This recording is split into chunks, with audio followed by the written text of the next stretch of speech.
Headlines के बाद देखेंगे खबरें। पटना में बिहार की शिक्षा व्यवस्था को नई दिशा देने के लिए आज से 2 दिवसीय राज्य स्तरीय कार्यशाला सह चिंतन शिविर की शुरुआत हुई है। अधिवेशन भवन में आयोजित इस शिविर में राज्य भर के करीब 400 शिक्षा अधिकारी शामिल हुए। कार्यक्रम का उद्घाटन मुख्यमंत्री सम्राट चौधरी ने किया, जबकि शिक्षा मंत्री मिथिलेश तिवारी ने इसकी अध्यक्षता की। सरकार का यह दावा है कि आने वाले वक्त में बिहार के बच्चों को बेहतर शिक्षा के लिए दूसरे राज्यों का रुख करने की जरूरत कम होगी। आखिर क्या है बिहार की शिक्षा व्यवस्था को बदलने का पूरा प्लान, इस रिपोर्ट में देखिए। बिहार में अब पढ़ाई का पूरा सिस्टम बदलने की तैयारी है।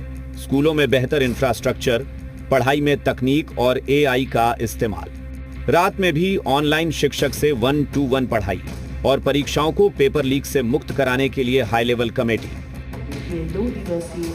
पटना में शुरू हुए 2 दिवसीय शिक्षा चिंतन शिविर में मुख्यमंत्री सम्राट चौधरी ने बिहार की शिक्षा व्यवस्था को लेकर कई बड़े बदलाव का दावा किया। बिहार की शिक्षा व्यवस्था के 5 फोकस पॉइंट हैं। गुणवत्तापूर्ण शिक्षा, पाठ्यक्रम को आधुनिक समय के अनुसार ढालना, पढ़ाई में आर्टिफिशियल इंटेलिजेंस का उपयोग करना, ऑनलाइन और डिजिटल टूल्स का इस्तेमाल, परीक्षा प्रक्रिया को साफ और निष्पक्ष रखना, स्टूडेंट वेलफेयर, छात्रों और शिक्षकों के कौशल को बढ़ाना। हम लोगों ने तय किया है कि एक कमेटी बनाएंगे जो शिक्षा की गुणवत्ता को कैसे और अच्छा कर सकते हैं। इसके लिए एक राज्य स्तरीय कमेटी बनाएंगे जिसे आपको सुझाव दिया जाएगा। यहां मुख्य सचिव बैठे, ये पूरे राज्य स्तर पर एक कमेटी का गठन किया जाएगा हाई लेवल पर, जो बिहार के बच्चों को और अच्छा कैसे पढ़ाई कराया जा सकता है, उनको कैसे गुणवत्ता के साथ पढ़ाई कराए, इसकी पूरी संरचना का एक क्रिएशन करने का काम किया है। मुख्यमंत्री सम्राट चौधरी बिहार में मॉडल स्कूल, पीएम श्री विद्यालय, आधुनिक लैब, तकनीक आधारित पढ़ाई और ऑनलाइन शिक्षा व्यवस्था को मजबूत करने की तैयारी में है। 7,000 प्लस हाई स्कूलों का इंफ्रास्ट्रक्चर दुरुस्त करना, 700 स्कूलों में पीएम श्री के तहत काम, 551 स्कूल को मॉडल स्कूल के रूप में विकसित करना, 143 और मॉडल स्कूल तैयार करने की दिशा में काम।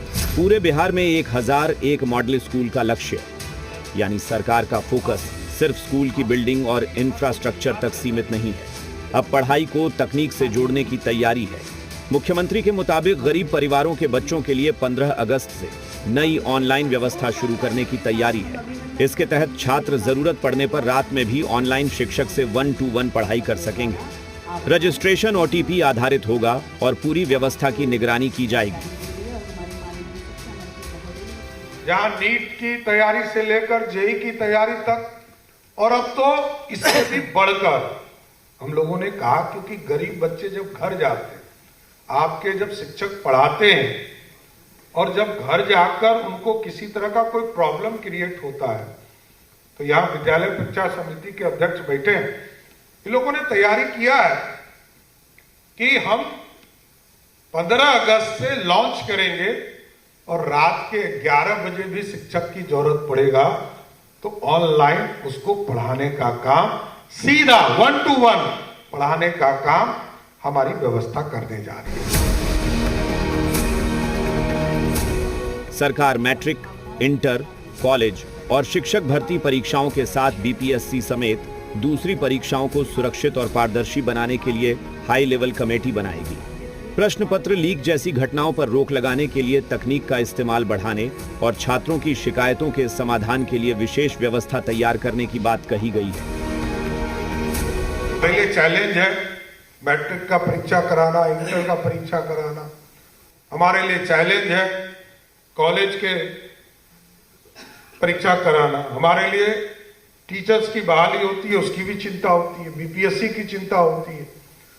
तो हम लोगों ने तय किया है कि इसको पूर्ण रूप से एक कमेटी इस पर भी बनाएंगे और पूरे दुनिया में जो टेक्नोलॉजी के तहत सभी परीक्षा लिए जाते हैं, उसके लिए भी एक कमेटी का गठन हम लोग करने का काम करेंगे। छात्रों की शिकायतें और सुझाव पोर्टल पर दर्ज किए जाएंगे और उनके समाधान की निगरानी होगी। मंत्री, विधायक और सांसद स्कूल कॉलेजों में जाकर छात्रों से सीधे संवाद करेंगे। और अगर किसी समस्या का समाधान 30 दिनों के भीतर नहीं हुआ तो मुख्यमंत्री स्तर पर सहयोग शिविर आयोजित करने की व्यवस्था की जाएगी। पीएम ई एंड विद्या के अंतर्गत कक्षा 1 से 12 तक के पाठ्य पुस्तक आधारित लगभग 106 ई एंड कंटेंट और वीडियो तैयार किए गए हैं। मैथिली और बजिका जैसी भाषाओं में भी एजुकेशनल कंटेंट तैयार किया गया है। ये हमारे लिए विशेष रूप से महत्वपूर्ण है। टेक्नोलॉजी का अर्थ केवल इंग्लिश कंटेंट नहीं, टेक्नोलॉजी तब इंक्लूसिव बनती है जब वह बच्चे की भाषा में उसके पास पहुंचे। और इसीलिए हमारी राष्ट्रीय शिक्षा नीति में ये कहा गया है कि 1 से 5वीं कक्षा तक हमें लोकल लैंग्वेज में पढ़ाना है। छात्र कल्याण के लिए अलग डायरेक्टरेट बनाने की तैयारी है, जिसमें हायर एजुकेशन, शिक्षा, साइंस एंड टेक्नोलॉजी और ITI जैसे विभागों से जुड़े विषयों को एक साथ लाने की योजना है। यानी सरकार की कोशिश है कि छात्र से जुड़ी पढ़ाई, कौशल, तकनीक और कल्याण की जरूरतों को एक व्यापक सिस्टम के तहत जोड़ा जाए। शिवम, जी मीडिया, पटना,